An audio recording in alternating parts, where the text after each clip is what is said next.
A alegria está no coração de quem já conhece a Jesus.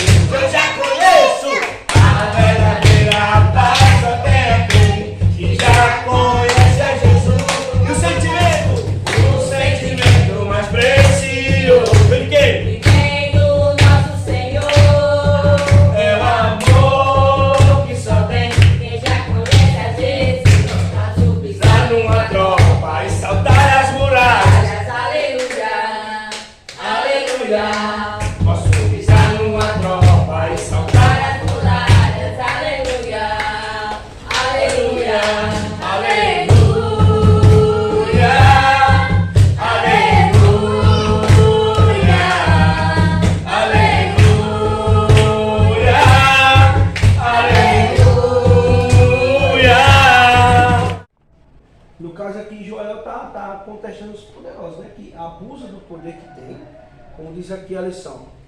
Em suma, a liderança que não somente havia corrompido os desprivilegiados, afastando da adoração obediente a Javé, mas também havia tomado suas terras, confiscado seus bens, violentando suas mulheres e enganando os negócios desse meio tempo. Hoje o que é que a gente vê? Poderosos e pessoas inclusive que se dizem cristãs, defensores da família e da pátria, abusando do poder. Aqui a gente viu que ele abusava das mulheres do povo de Israel. E hoje a gente vê pessoas poderosas abusando de adolescentes. Então assim, do mesmo jeito que Deus chamou o profeta Joel para aquela missão, ele chama a gente hoje. Para ser a voz, o arauto, né? E anunciar que isso está errado. Trazer o povo para a palavra de Deus, para a verdadeira justiça. Porque o que a gente mais vê hoje são injustiça, né?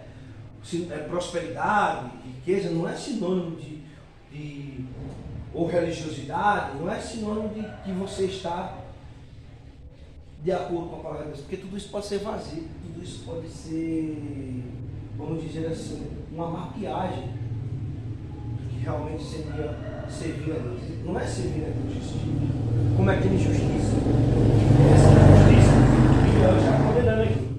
Essa semana eu li a reportagem que o pastor Valdemiro estava pedindo aos fiéis, né, para arrecadar 10 milhões de reais para pagar as dívidas dele, estava acumulado. Aí o que é que os fiéis vão fazer? Vão dar, né? Porque justamente eles já estão tão alienados com as coisas que esses pastores dizem, que para eles, as pessoas, tudo é verdade, tudo o que eles dizem é verdade. É igual o que aconteceu agora nesse tempo de política. Os fiéis estão alienados porque os líderes conseguiram tomar de conta da cabeça deles. Então, tudo que ele pode ser um absurdo que ele vai falar, porque isso aí é um absurdo. Mas o que? Eles vão fazer o quê? Vão acreditar. Porque a mente já está totalmente tomada de conta, está alienada com tudo que eles são. Um evangelho que é a favor da injustiça, vou botar o evangelho entre aspas, e alguém coopera ou compartilha essa ideia, e aí se alimenta de fake news para dizer isso, porque vai ter pessoas que vão dizer o que está acontecendo com essas tribos aí, é mentira, é inventação de dados, mas a gente sabe que tem reportagens sérias que estão mostrando a realidade. Mas é engraçado, as pessoas preferem acreditar nas fake news, o que é verdade são as fake news, e o que é sério não é levado a sério. Então quando diz aqui o texto aqui, ó, a morte anunciava corrupção moral e espiritual, os poderosos e as lideranças em geral que ficavam mais ricos através de exploração dos mais pobres e desfavorecidos. Agora compare os garimpeiros e os índios. Quem é mais desfavorecido? Ah, mas é porque o pessoal ele usa da esperteza. Mas quem é mais esperto? Então tem um esperto que tem mais dinheiro, que fica cada vez mais rico, explorando aqueles que de uma certa forma estão usando, entre aspas, vamos dizer assim, da esperteza para escapar de quê? Da exploração. Se for pensar dessa maneira. Então assim, o tempo de Amós não é diferente do nosso hoje. As pessoas usam o poder que tem para ficar mais rico, explorando os mais pobres. E isso acontece, por exemplo, muitas vezes em circunstâncias de patrões, de fábricas, sempre foi na história. E o apóstolo, inclusive, o pastor Timóteo, o presbítero Timóteo, ele vai dizer exatamente isso, que aí daquele que explora, né? Que deixa o trabalhador perecer, não paga o seu salário, explora o trabalhador. Mas naquele tempo, as pessoas, como eu falei, estavam corrompidas, ficavam em injustiças, mas assim, sempre utilizando o nome de Deus, assim, no contexto de hoje. Não, é porque eu não sei se eu estou sabendo explicitar bem minha pergunta. Mas, tipo, as pessoas eram tidas como pessoas de Deus?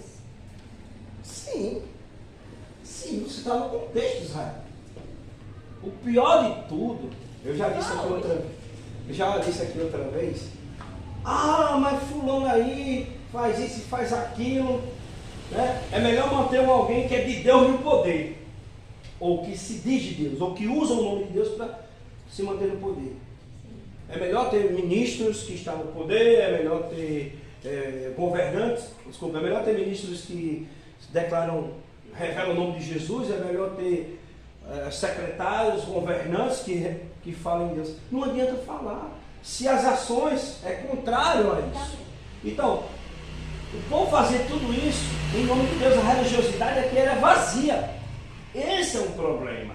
As pessoas fazerem as coisas, explorar, que era o caso que acontecia aqui, os mais pobres enriquecerem em cima dos mais pobres, e ainda por cima sem nome de Deus. Porque o que é, vamos dizer assim, do mundo não, como é que a gente diz? O que é pagão, o que não é cristão, o que é o descrente, o que é o incrédulo, o que queira chamar como queira, ele não conhece a palavra de Deus. Mas alguém que conhece fazer as mesmas coisas é pior porque ele está fazendo em nome de Deus. Então você tem religiosos aí, igrejas lotadas, pessoas usando o nome de Deus, como você citou um exemplo aqui de um líder religioso, que usava o nome de Deus para pedir 10 mil reais, explorando a fé das pessoas, enquanto muitos desses estão passando necessidade. Então isso daí é condenável por Deus. Agora, pior de tudo, é em nome de Deus. Porque quando você tinha uma corrupção de um determinado governo, mas essa pessoa não fazia em nome de Deus, como quer dizer, não, eu não voto em candidato porque tem corrupção. Mas se do outro lado tem corrupção, é pior para nós que somos crentes, se as pessoas estão fazendo em nome de Deus. Aí torna-se cada vez mais uma coisa horripilante, né? Deus diz aqui, eu odeio e desprezo as suas festas, e com suas reuniões solenes não tenho nenhum prazer. Então Deus não tinha prazer em nenhuma daquelas festas realizadas em Israel. Sim. O pastor pediu para o homem morrer de uma doença. Esse é o tipo de oração que Deus ouve? A comunhão com Deus é mais. Os cultos totalmente direcionados à ideologia política e esquecendo de exaltar e adorar a Deus. Esses cultos, eu pergunto, Deus recebia? Egoísmo, luxo, como é que diz? Aqui está dizendo, né? É luxo exagerado. E exploração dos ricos de Israel. Deus não ouviu os louvores da elite, porque não ouviu os gritos por misericórdia da classe empobrecida. Porque eles não ouviam os gritos de misericórdia dos mais pobres, dos mais necessitados. Só queria saber dos grandes, né? Porque tinha dinheiro para... Mas o culto deixou de ter? Não, o culto continuava. Os sacrifícios. Olha só, eles continuaram cultuando a Deus? Continuaram a fazer sacrifícios? Do mesmo jeito hoje, as pessoas continuam nos seus cultos no domingo, continuam em suas conferências, continuam em suas cruzadas evangelísticas, continuam gritando, pedindo a unção de Deus, continuam gritando, clamando. Deus não vai ouvir, porque as pessoas estão insensíveis, assim como na época de Israel, hoje também, aqueles que precisam. E hoje eu vi essa sensibilidade com essas questões dessa tribo aí dos índios. Está claro, por mais que eu tenha uma opinião política, né, eu queira defender representante político, por mais que eu queira isso, é injustificável alguém defender que aquele povo continue daquela maneira. Se eu sou um cristão, então eu estou fazendo a mesma coisa que aconteceu em Israel. É porque eu devo estar muito bem, eu devo ter muitas condições. Eu prefiro acreditar, eu sou salvo pela graça, sei lá, pela justiça de Cristo, eu vou continuar com o meu culto, eles lá que se virem. É assim? Jesus ensinou isso. E hoje aqui, né, olhando, analisando esse contexto de Israel, que a Bíblia era sempre atual, e atualizando para nós a mensagem aqui, ela chega até nós, mostrando que não é esse tipo de postura que um cristão tem que ter. E um homem que se diz que serve a Deus, a gente vê pastores, né, pedindo morte, pedindo o mal aconteça sobre esses povos, sobre... Não, aí já beira o absurdo, Não, a gente poderia dizer assim, que isso poderia ser uma coisa de hoje, uma coisa da atualidade, devido à mudança dos tempos, às mudanças de costumes, né, de tudo. Mas é uma coisa que vem dos tempos mais antigos. Tipo, era em outros contextos, não tinha, né, o que existe hoje, mas era uma coisa que perpetuava em todas as esferas, né, do mundo, seja na religião, seja em outros âmbitos. Infelizmente, é uma textualidade. Hoje as pessoas relacionam a gente ter propriedade, casa, carro, os bens materiais com as bênçãos de Deus. Pode ser. Bênçãos de Também. Mas veja que tem muita gente que não é cristão e que também tem, né? Agora, é só bênçãos materiais. Eu sei que a gente tem aquela lá de Malaquias, né? Que repreende o devorador, derramará uma bênção infinita. Mas a pergunta é, e aí eu vou fazer para a mãe essa pergunta: mãe, só quem é abençoado é quem tem bens materiais? Todos nós somos abençoados, desde que sabemos. Mas a pessoa pode não ter bens materiais Isso é abençoado? e ser abençoado por Deus? Sim. Com que tipo de bênção ele pode ser abençoado? Bênção só é bens materiais? Bênção de Deus, saúde. Saúde, Você Amor, prosperidade. tranquilidade. Gente, tem gente que é... paz, isso tudo é Paz. de Deus. Tem gente, mãe, que tem dinheiro, tem riqueza, tem fazenda, tem boi, mas não dorme tranquilo. Tem que tomar remédio. E aí? Justamente. É como eu disse, esses bens, tipo, eu posso comprar uma casa, um carro e dizer, isso aqui foi Deus que me deu, foi uma bênção que Deus me deu. Sim, foi. Eu consegui, trabalhei, consegui isso aqui. Aí assim, mas a maioria do discurso das pessoas, quando eu lembro do testemunho que eu escutei, não sei o que eu fiz, Deus me deu isso aqui para fazer isso. Não, ali você E o perdão de Deus? Eu era uma pessoa sem Deus, andava no caminho errado e fui perdoado, meu coração foi mudado. Mas eu tenho Só isso, isso. eu tenho isso, aquilo, hoje, não sei o que, Deus que me deu. Não é isso. Estava vendo aqui como a gente tem respostas tanto na Bíblia, até para os dias atuais, mas as pessoas desvirtuaram, porque quando Amós diz aqui, porque vende o justo por dinheiro e condena o necessitado por causa de um par de sandálias, eu estava pensando, se isso fosse, como foi dito por Amós, a gente está em outra época, talvez as pessoas aplaudam Amós, mas a outra pessoa dizendo isso hoje, até mesmo se eu dissesse isso, sei lá, numa pregação, alguém já poderia associar. Ah, está apoiando o partido tal, é comunista, é isso, é aquilo, defendendo o bandido porque rouba um par de sandálias, né? Então assim, mas foi Amós que disse, lá na Bíblia. O que ele está querendo dizer é que não é certo o roubo, a Bíblia diz, não furtarás, e hoje a gente tem que pensar que não é justificável roubar, a Bíblia diz, não furtarás. Mas eles faziam de forma escancarada, como acontece hoje na corrupção, né? Mudavam os pesos, vendiam o justo, lucravam, né? Com os mais pobres.